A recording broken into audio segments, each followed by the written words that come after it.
visit. But thank you again for showing us the amazing work that you do here. This is one of the most cutting-edge facilities in Europe, home to the ExoMars rover, designed with German expertise and built right here in Stevenage. You are driving innovation in defence and space technology and making us all safer and leading us into the future. And this is the heart of what brings Friedrich and I together. We see the scale of the challenges our continent faces today, and we intend to meet them head on. But we also see the scale of the opportunities. So we have a shared resolve to shape this new era with new leadership. The UK and Germany side by side, delivering growth and security and delivering for working people. And that is why earlier today, we did something genuinely unprecedented.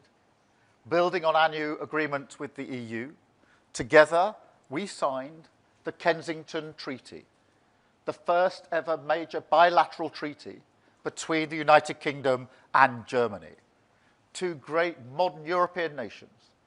It's an expression of our shared aims and values. But more than that, it's a practical work plan, setting out 17 major projects where we will come together to deliver real results which will improve people's lives. So a historic treaty, a statement of intent and ambition. And we intend to do, amongst other things, as leading NATO powers in Europe, committing not only to our mutual defence, but also to maximise the benefits of our defence spending in the shape of more jobs, more growth, and more security. Under this treaty, we will bring our industries together to boost defence exports by billions of pounds, and will speed up collaboration on high-tech weapons and equipment, strengthening NATO and keeping our people safe. Our economic links already support 500,000 British jobs. So under this treaty, we will go further with e-gate access for frequent business travellers. I know that's something very popular here. A direct rail link and a new UK-Germany business forum to boost investment. Starting today with new investments in the UK worth over £200 million. We're also deepening collaboration on science and innovation, supporting great jobs like those here at Airbus. And we're delivering new infrastructure projects, including in the North Sea energy, to produce power that is cheaper, greener, and more secure. Crucially, we're also working together on illegal migration. And I want to thank Friedrich for his leadership on this, pledging decisive action to strengthen German law this year so that small boats being stored or transported in Germany can be seized, disrupting the route to the UK. And it's a clear sign that we mean business. We are coming after the criminal gangs in every way that we can. We also discussed the appalling situation in Gaza. We are both working to support efforts towards a ceasefire and also to demand the immediate unconditional release of the remaining hostages and the immediate unconditional humanitarian access that is so desperately needed to deliver aid at volume and at speed. Finally, we discussed the situation in Ukraine. Just a few days after Friedrich took office in May earlier this year, we were both in Kyiv, shoulder to shoulder with President Zelensky, during one of the toughest moments in this horrendous war. Now we're leading the work to get the best kit to Ukraine as fast as possible. We'll keep pushing this forward together with the US and other allies, because ultimately our security starts in Ukraine. So this is a partnership with a purpose.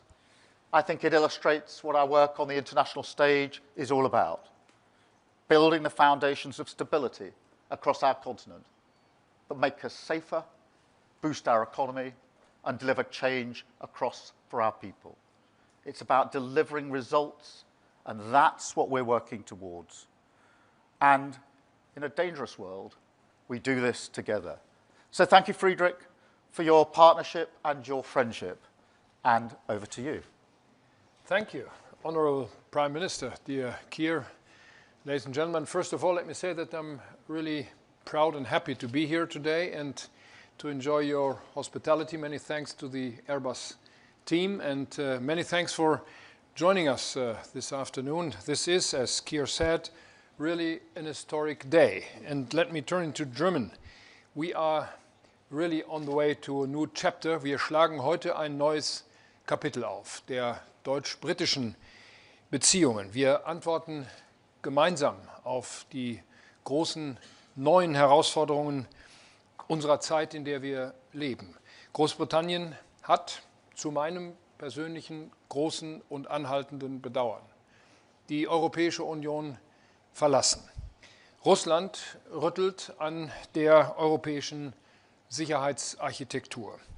Und die transatlantischen Beziehungen verändern sich, so wie lange nicht gesehen. Unter diesen neuen Bedingungen wollen wir mit dem Vertrag, den wir heute unterzeichnet haben, die Freiheit, die Sicherheit, den Wohlstand unserer beiden Länder sichern. Und das ist die große Verabredung, die wir heute gemeinsam getroffen haben. Der Premierminister und ich haben heute den britisch-deutschen Freundschaftsvertrag unterzeichnet. Wir haben ihn den Kensington-Vertrag genannt. Der Grund ist ganz einfach. Wir haben ihn im Victoria and Albert Museum im Londoner Stadtteil Kensington unterzeichnet. Der Ort wurde mit Bedacht gewählt. Die Verbindung von Queen Victoria und ihrem aus Deutschland stammenden Ehemann Prinz Albert war lebenslang und glücklich. Das soll ein gutes Vorzeichen auch sein für unseren Vertrag. Und dieser Vertrag soll unsere Beziehungen für viele Jahre und Jahrzehnte prägen. Sicherheit ist dabei der rote Faden, der diesen Vertrag durchzieht. Wir werden gemeinsam unseren Beitrag leisten, den euroatlantischen Raum zu schützen und zu verteidigen. Und in letzter Konsequenz sichern wir einander militärischen Beistand im Falle eines bewaffneten Angriffs zu. Wir tun dies im Einklang mit unseren Verpflichtungen in der NATO. Der Vertrag steht aber in einem größeren Zusammenhang. Uns verbindet mit Frankreich als Deutsche der Élysée-Vertrag. Wir haben 2019 diesen Vertrag erneuert und ihn Vertrag von Aachen genannt. Frankreich und Großbritannien verbinden die Lancaster House-Verträge. Diese Vereinbarungen sind komplementär. Sie ergänzen einander. Und deshalb ist es auch kein Zufall, dass ich heute, eine Woche nach dem Staatsbesuch des französischen Staatspräsidenten Emmanuel Macron, zu Besuch in London bin. Ich werde Emmanuel Macron in der nächsten Woche in Berlin empfangen. Und im Herbst werden wir den deutsch-französischen Ministerrat in Frankreich abhalten. Ich nenne diese Daten, weil sie zeigen, dass wir als E3, als die drei großen europäischen Länder, Großbritannien, Frankreich und Deutschland, eng zusammenrücken. Sicherheitspolitisch, migrationspolitisch, aber eben auch wirtschaftspolitisch. Damit auch das klar ist, diese Dynamik ist nie exklusiv. Polen, Italien und andere Mitgliedstaaten der Europäischen Union, andere europäische Länder, auch kleinere Partner, denken wir immer mit. Der neue Vertrag soll etwas da draußen an unserer Wirklichkeit verändern. Wir haben deshalb heute einen Aktionsplan mit Leuchtturmprojekten verabredet. Etwa in der Sicherheits- und Verteidigungspolitik bauen wir auf das Trinity House-Abkommen vom Oktober 2024 auf, also vor gar nicht so vielen Monaten. Wir entwickeln gemeinsam konventionelle Abstandswaffen und unbemannte Systeme zur Luft, zur See und zu Land. Wir kooperieren, um die Nordsee besser gegen hybride Bedrohungen zu schützen. Wir arbeiten an der östlichen Flanke der NATO eng zusammen und unterstützen gemeinsam die Ukraine. Und hier im Airbus-Werk Stevenage können Sie sehen, wie viel Innovationskraft in unseren gemeinsamen Kooperationen steckt. Im Teamwork wird hier Weltrauminfrastruktur, auch für die deutschen und britischen Streitkräfte, entwickelt und produziert. Das stärkt unsere Verteidigungsfähigkeit in Europa. Aber wir sprechen nicht nur über Sicherheit und Verteidigung. Wir sprechen auch über die gemeinsame Wirtschaftspolitik. Das, was wir verabredet haben, wird neues Wachstum befördern. Deutsche und britische Unternehmen sind innovativ und leistungsstark. Zusammen können sie ihre Stärken noch besser gemeinsam ausspielen. In der Energiepolitik wollen wir gemeinsam die Chancen zukunftsgewandter Industriekooperation nutzen. Wir werden dabei auch die Kontakte zwischen den Menschen stärken. Ein wichtiges Beispiel, und das ist mir persönlich besonders wichtig gewesen, ich sage das auch in Anwesenheit so vieler junger Auszubildender hier im Betrieb. Wir wollen die Mobilität von Kindern, Jugendlichen und Studenten stärken. Hier ist der Brexit besonders schmerzlich spürbar geworden. Umso mehr freut mich, dass Großbritannien wieder sogenannte Schülersammellisten einführt. Das macht Besuche von Schulklassen unkompliziert möglich, ohne Reisepass und ohne Visum. Und heute stellen wir auch erste Weichen hin zu einer direkten Zugverbindung zwischen Deutschland und Großbritannien. Und schließlich Forschung, Technologie und Innovationen stehen bei uns mit auf der Tagesordnung. Wir setzen neue Impulse. Mit Wissenschaftspartnerschaften vernetzen wir unsere Forschungsexzellenz. Für Wissenschaftler und Studenten wird es künftig wieder attraktivere Bedingungen geben für Aufenthalte in Großbritannien. Ja, und schließlich, meine Damen und Herren, unser heutiges Treffen war auch Gelegenheit, erneut über die Lage in der Ukraine zu sprechen. Präsident Trump hat am Montag eine wichtige Initiative ergriffen. Die USA sind bereit, der Ukraine Waffen bereitzustellen, finanziert durch europäische Partner.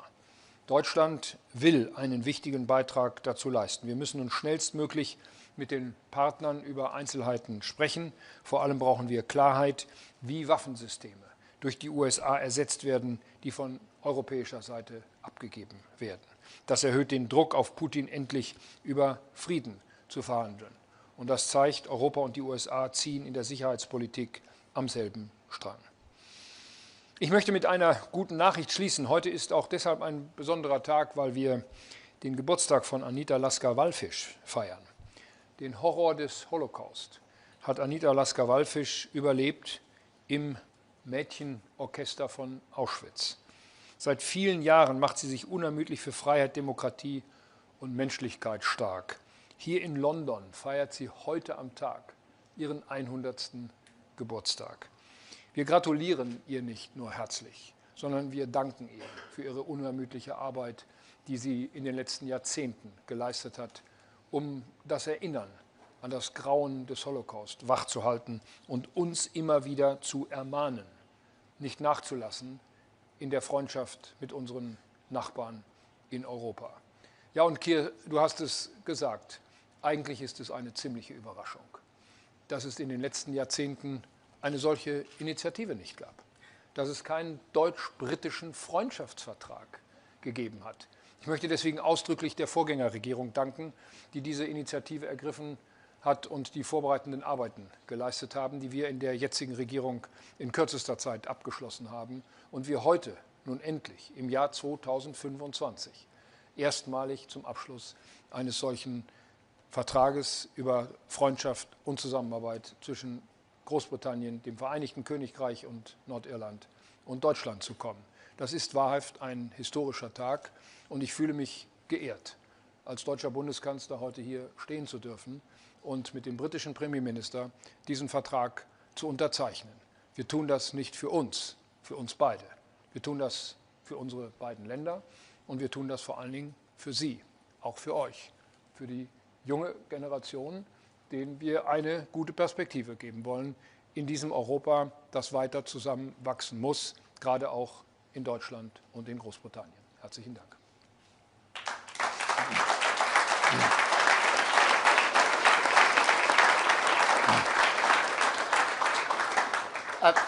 Thank you very much, Friedrich. We'll now take a number of questions. I'm going to start with Beth Rigby from Sky News. Beth.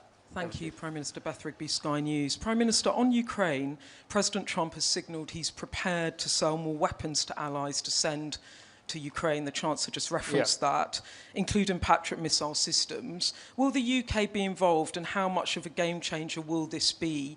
And I need to ask you a domestic question, I'm afraid.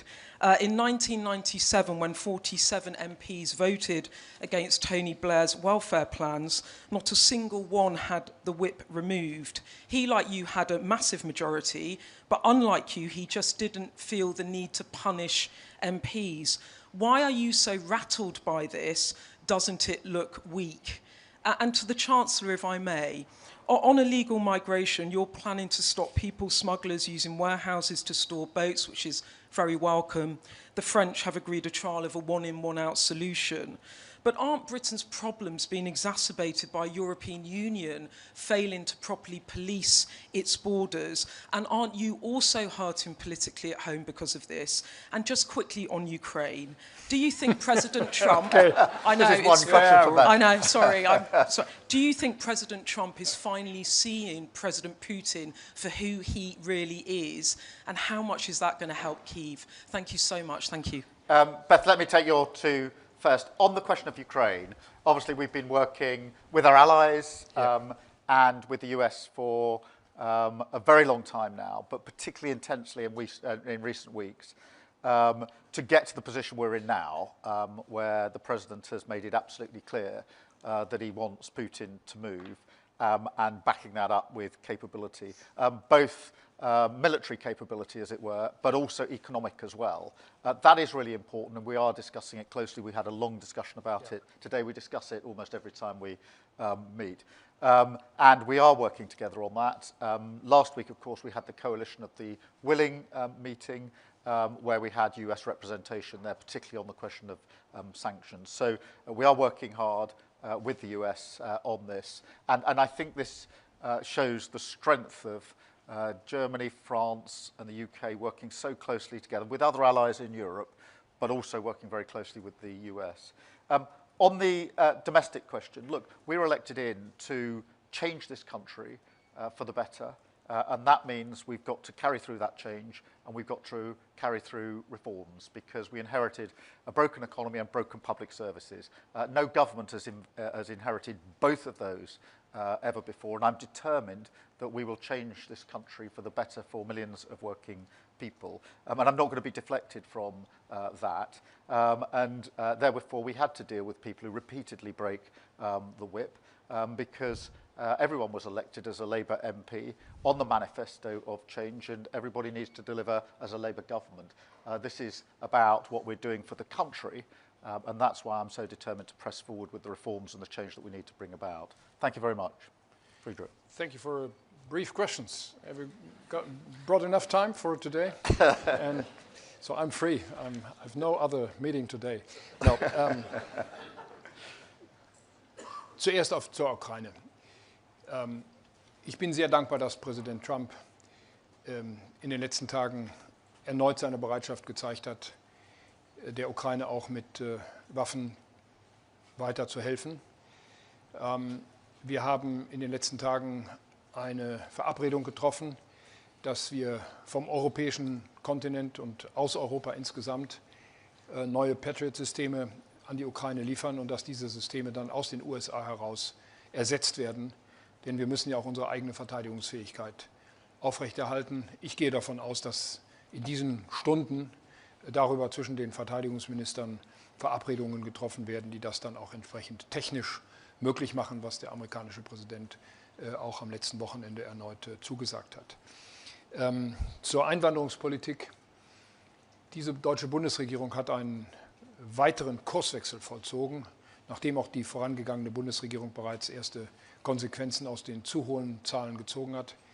Die Zahlen gehen in Deutschland deutlich zurück. Wir haben im zweiten Quartal 2025 knapp 50% weniger Asylanträge als im vergleichbaren Quartal des Vorjahres.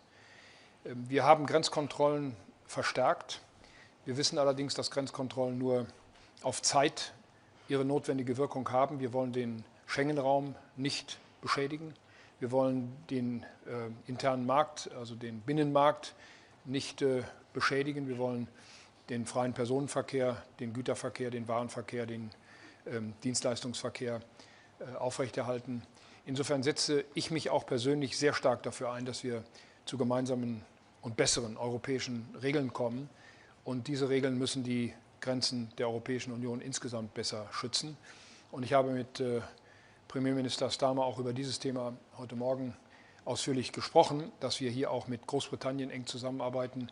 Denn die Zusammenarbeit zwischen Großbritannien und Frankreich in der letzten Woche verabredet worden ist, muss ergänzt werden um eine Verabredung, die wir auch mit Großbritannien zwischen Deutschland und Frankreich gemeinsam treffen. Wir wollen die illegale Migration in ganz Europa drastisch zurückbringen. Und wir sind auf einem guten Weg, aber wir sind noch nicht am Ziel. Beth, let me just add to that last answer, if I may, because I'm really grateful to the Chancellor for leading on this in relation to the change in German law, which is hugely important to us. As you know, we're determined to intervene at every stage of the journey that is made to bring down those that are running this vile trade. Last week, we obviously dealt with what's happening in the north of France in relation to maritime tactics and our ability to return people through the returns agreement that we agreed last week to France. But for a long time, I've been very concerned about the fact that engines in particular, but component parts of the boats that are being used are travelling through and being stored in Germany, but they can't be seized because the law didn't accommodate for a country which had left the EU and therefore needed to be amended. And I am very grateful for the Chancellor, and we've discussed this at great length on a number of occasions, is now going to change the law, introduce the necessary legislation so that we can intervene in that place. And that is the kind of leadership and cooperation that is necessary if we're going to deal with this issue. And it should be seen, as the Chancellor says, alongside the work we did with France last week. And I endorse everything that was said about the strength of the E3 relationship, Germany, France and the UK leading not just on defence and security in Europe, but on many other issues as well, most of which are reflected in the treaty that we signed this morning. Thank you very much. Can I go to Anne from Politico? Anne, please. Hello, Anne McElvoy from Politico. Prime Minister, Herr Bundeskanzler. What difference, Prime Minister, do you think we will see in terms of the war in Ukraine from the arrangements and agreements that you've met in the last few days? There's a perception sometimes that these things are going to take years and years. If I think about something like the plan for a super Taurus, rockets and other weaponry, these are going to take years and years. And have you been putting pressure on your guest to actually deliver Taurus at the moment into the battlefields of Ukraine? And also with that in mind, before I switch over to the Bundeskanzler, what about perhaps raising pressure through economic sanctions on Russia? And is that something you've been both advocating for with the US President? Ich will vielleicht gerade hinzu, Herr Bundeskanzler, Sie haben ja doch versprochen, Taurus zu liefern. Als Sie nicht im Amt waren, ist es noch nicht passiert. Wenn Sie sich jetzt anders überlegen, sorry, and I will switch back to English just for the fun of it, and say, es gibt heute, there's another remarkable birthday today, which we might take note of, which is Angela Merkel, your predecessor, and sometimes a Parteifreundin. Did you send congratulations? And let me start with the question about the practical application and deliverability. I think the treaty we signed this morning should be seen as first and foremost a work plan that we can operate to straight away in terms of our cooperation, particularly on defence and security, and the discussion that we've been having for some time between ourselves, which is that as each of our countries and other countries in Europe scale up their defence spending, it is important that that isn't just seen as a spending issue in isolation. It has to be seen as an opportunity for us to coordinate and cooperate together in procurement, in production, etc. So this is a very meaningful and changed and new forging together of what we will do on defence and security, and we can start that straight away. The Trinity House agreement that we had was really important, and we signed that last year. So there is already work ongoing. It is true that under the treaty there's longer term work as well, as you would expect, but it sets in place the way of working that we can operate and are operating to increasingly as we speak, because I think it is important to appreciate just how closely our three countries now are working on these issues. We all see this as a responsibility, but also an opportunity for Europe to step up on defence and security and work more closely together, and that's enshrined in the treaty that we signed this morning. Thank you. Friedrich. Wir haben über die militärische Unterstützung der Ukraine natürlich ausführlich gesprochen. Und zwar nicht nur über die Luftabwehr, sondern auch über die Fähigkeiten der Ukraine, auch mit weitreichenden Systemen sich besser zu verteidigen. Wir nennen das Long Range Fire. Die Ukraine wird schon in Kürze, in großem Umfang, weitere Unterstützung in diese Richtung bekommen, auch durch industrielle Kooperationen, die wir mit der Ukraine eingegangen sind. Wir werden nicht über Einzelheiten öffentlich berichten, aber die Ukraine wird sehr viel stärker auch in den nächsten Wochen und Monaten noch mit solchen Systemen auch unterstützt werden. Ich hoffe sehr, dass die amerikanische Regierung zusammen mit dem amerikanischen Kongress die Entscheidungen trifft, die jetzt auch im Kongress seit einigen Wochen vorbereitet werden. Wir stehen in engem Kontakt, Keir Starmer genauso wie ich auch, mit einer Reihe von Senatoren, die dies vorbereitet haben. Und wir hoffen sehr, dass dies dann auch zu einer entsprechenden Entscheidung der amerikanischen Regierung kommen wird. Vielen Dank für den Hinweis auf den Geburtstag von Angela Merkel. Ich habe ihr natürlich gratuliert.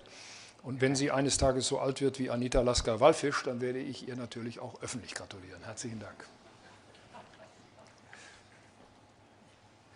Thank you very much. I'll go now to Michael Fisher from DPA. Yeah. Thank you, Prime Minister. Herr Bundeskanzler, eine Frage an Sie zunächst nochmal zu den Patriots. Wenn Sie sagen, in den nächsten Stunden wird eine Einigung erzielt, Ihrer Meinung nach, wie schnell kann das gehen, bis die Patriots geliefert werden? Wie viele werden geliefert und welche anderen Länder werden sich daran beteiligen? Ja. And a question to both of you. To what extent are you both willing to buy weapons in the US to deliver to Ukraine, even beyond air defense? And since we are here at Airbus Defence and Space, one question to weapons exports in general, which is part of the treaty. Did you talk about the export of Eurofighter Typhoon? And are you both ready to deliver them to Turkey? Yeah.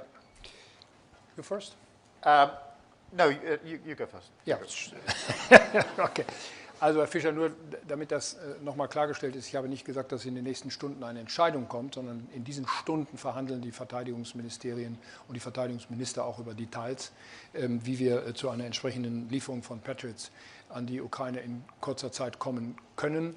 Die müssen auch transportiert werden, die müssen aufgebaut werden. Das ist keine Frage von Stunden, das ist eine Frage von Tagen, vielleicht Wochen.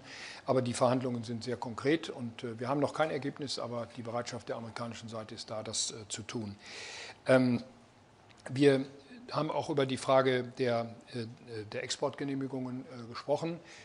Da hat es eine finale Entscheidung noch nicht gegeben, aber wir sind auf dem Weg hin zu einer guten Entscheidung, die auch eine entsprechende Exportgenehmigung ermöglicht. An welche Länder dies im Einzelnen der Fall sein wird, das werden Sie mir nachsehen, werde ich von dieser Stelle aus jetzt noch nicht sagen können.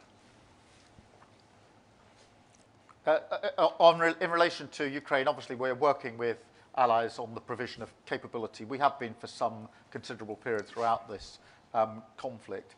And the backup, if you like, that sits behind that to make sure that any capability is effective in Ukraine. And that's why we've done, amongst other things, a lot of leading work on the training of those who are in Ukraine, those that are going to the front line, in relation to the capability that is being provided, so the two marry up together, and we'll continue to do so. And this is now an intense period as we go through the remaining days of this 50-day period, and it has to be coupled with economic pressure and the sanctions that will be necessary if Putin doesn't come to the table. President Zelensky has shown months ago now his willingness to come to the table in pursuit of lasting peace. It's now for Putin to come to the table. And I think that's very clear from what President Trump has said in recent days. On the question of exports, we discussed this today at some length, and that we intend to have export campaigns more jointly together, coordinated together. That is a good thing for both of our countries, and it's a good thing for Europe and beyond. And so we have not only discussed that, but also begun to take the steps to make sure that this is much more coordinated, much more joined up, and much more cooperative. And again, all of this is further evidence of the closeness of the relationship as it now is between Germany and the UK, and a statement of intent about how we intend to work going forward. Thank you very much, and I think I've got Arne from Bloomberg. Ja, thank you. Herr Bundeskanzler, eine Frage zum EU-Haushaltsvorschlag, der Sie ja gestern erreicht hat aus Brüssel, wo man den Eindruck hat, dass Sie im Grunde genommen sich nicht ausreichend im Vorfeld informiert fühlten oder dass alles etwas auch für Sie überraschend kam, was da drin steht. Können Sie noch mal kurz sagen, sehen Sie da überhaupt noch eine Möglichkeit für einen Kompromiss, so auf der Basis des Vorschlags, wie er jetzt gekommen ist? Und, oder sehen wir da auch vielleicht einen größeren Konflikt, der da zwischen Berlin und Brüssel und möglicherweise anderen europäischen Hauptstädten sich da noch entwickeln könnte? To the Prime Minister, I just asked the Chancellor about the EU budget, so you are probably lucky that you don't have to deal with that anymore, but I wanted to ask you on Ukraine and your proposal, which I think originally comes from you, for peacekeeping forces for Ukraine. How realistic do you still think is your proposal? I mean, right now we are only talking about weapons and tanks and typhoons, etc. So do you still see a possibility for that in the near future? And also, are you still sticking to this idea that the UK and others would also send boots on the ground? Did you also talk to the Chancellor about this possibility? Ja, Herr Deff, vielen Dank für die Frage. Wir haben über diese Themen gesprochen in der Europäischen Union. Das war auch bereits Thema beim letzten Europäischen Rat. Die Details werden natürlich in der Kommission erarbeitet. Ich bin nicht überrascht gewesen, sondern es war ein Prozess, der offensichtlich in der Kommission auch ein ziemlich hartes Ringen beinhaltet hat. Der Vorschlag, der jetzt auf dem Tisch liegt, ist in einer Hinsicht gut, dass nämlich die Proportionen zwischen den einzelnen Ausgaben neu gewichtet werden, dass wir vor allen Dingen in der Verteidigung und in der Sicherheit sehr viel mehr gemeinsam in der Europäischen Union tun wollen. Und was wir diskutieren müssen, ist die Höhe des Budgets und ist die Finanzierung des Budgets. Und ich will aus meiner Sicht sagen, was nicht in Frage kommt, ist eine Besteuerung der Unternehmen durch die Europäische Union. Dafür fehlt der Europäischen Union auch jede Rechtsgrundlage. Wir könnten das einstimmig beschließen, wenn es nötig wäre, aber ich kann das für Deutschland ausschließen, dass wir einen solchen Weg mitgehen. Das tun wir nicht. Wir senken gerade die Unternehmenssteuerbelastung in Deutschland, um nicht Spielräume für die Europäische Union zu schaffen, sie zu erhöhen. Das kommt nicht in Frage. Und wir werden uns unterhalten müssen über die Finanzierung des EU-Haushaltes, auch im Hinblick auf Verschuldung der Europäischen Union. Das ist ausnahmsweise zulässig. Von dieser Ausnahme hat die Europäische Union Gebrauch gemacht. Aber das, was wir zurzeit erleben, ist das neue Normale. Und in einer solchen neuen, aber dann eben leider auch normalen Zeit muss die Europäische Union grundsätzlich mit dem Geld auskommen, das sie zur Verfügung hat. Und deswegen wird es da in den nächsten 2 Jahren ein ziemlich hartes Ringen um diese mittelfristige Finanzplanung, ich sage es mal mit dem deutschen Ausdruck, der Europäischen Union für die Jahre 2028 bis 2034 geben. Das wird ein hartes Ringen in den nächsten 2 Jahren. In relation to Ukraine, I think it's really important to see how this all fits together. The first thing we need to do is to get Putin to the table for an unconditional ceasefire. And that is why we've been talking for some time about peace through strength. And that is why we must provide Ukraine with the capability it needs to be in the strongest possible position, and hence the intense work in recent days and weeks on capability. But that's not new. That's a discussion that's been going on for a very, very long time, coupled, of course, with the economic sanctions, again, intended to get us to the position where Putin gets the table and we are beginning that discussion about peace and a ceasefire. But the reason the coalition of the willing was set up in the first place is because it must then be, if we get to that point, a lasting peace. Because we've been to this point before where we've had a cessation in the conflict only for that to be breached by Putin, and we cannot go down that route again. That was the thinking behind the Coalition of the Willing, and the question we were answering is, what then do we need to have in place in order to ensure that if there is a peace, if there is a ceasefire, it is a lasting ceasefire. I'm very glad that we began that work months ago now, and we've had our military planners from a number of countries working on plans. They are plans for the air, for the sea, and yes, for land. And the fourth component is strengthening the Ukrainian capability itself to ensure that that remains in place and is stronger after any ceasefire. So they're the four component parts. That does include a land element. I'm satisfied, and so are the other members of the Coalition of the Willing, that those plans are now completed as far as they can be until we get to a ceasefire, which is why we had the meeting of the Coalition of the Willing last week to sign off those plans. But they are advanced plans now. They are capable of being operationalised. I am convinced that we've got to this stage that it's important we did that work now. I wouldn't want to start that work after a ceasefire because it takes time to get military plans that are pretty specific in place. We now have them in place. There's a headquarters in Paris, which has been now in place for about a month. And most importantly, and often the most difficult, we've got a command structure in place so that the plans can move from the plan stage to being operationalised very quickly. And so that's the path as I see it. Strengthen Ukraine with capability, have the lever of sanctions and further sanctions in relation to Russia to put the pressure on, get to a point where there's a ceasefire, and then ensure that any ceasefire is lasting, fair and enduring, and that's where the work of the Coalition of the Willing has been so important. And as I say, I'm very pleased that last week we got to the point of saying the military plans are now developed as far as they need to be, and we've got command structures in place so we can operationalise it. Thank you all very much indeed. Thank you. Thank you. Friedrich.